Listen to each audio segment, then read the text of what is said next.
Certamente sì, è una vergogna pensare che l'Italia si sia resa disponibile sulla testa dei cittadini e sulla pelle dei cittadini ad ospitare le armi chimiche siriane per poter fare il cambio su un'altra nave. Questo periodo di tempo in un porto italiano mette a rischio i cittadini italiani. Non si capisce perché nessun paese del mondo si è reso disponibile a ospitare nei propri porti e l'Italia, all'insaputa di tutti, abbia fatto la parte del commensale sciocco, cioè quello che praticamente alla fine subisce solo i danni delle operazioni vantaggiose degli altri.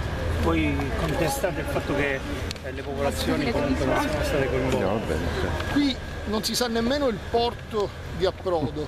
La nave è partita da 8 giorni dalla Siria ed è praticamente arrivata in Italia, perché per la distanza sono 830 miglia marine, è in navigazione da 8 giorni, quindi dovrebbe già essere arrivata. Se non è arrivata arriverà oggi probabilmente, ed è singolare pensare che giusto oggi il Ministro si presenta alla Camera per fare un'audizione e dire quale sarà il porto. I porti a rischio sono la Maddalena, Augusta in Sicilia, Gioia Tauro, sono in ballo porti italiani che oltre a svolgere attività militare svolgono anche attività civile, e poi sulla pelle dei cittadini italiani non si può giocare con le armi chimiche siriane. Diamo una mano, diamo un supporto come hanno fatto gli altri paesi, diamo una nave, mettiamola a disposizione, mettiamo a disposizione competenze tecniche, ma non i nostri porti. Voglio ricordare al Ministro Bonino che i porti non sono di chi governa, ma sono dei cittadini.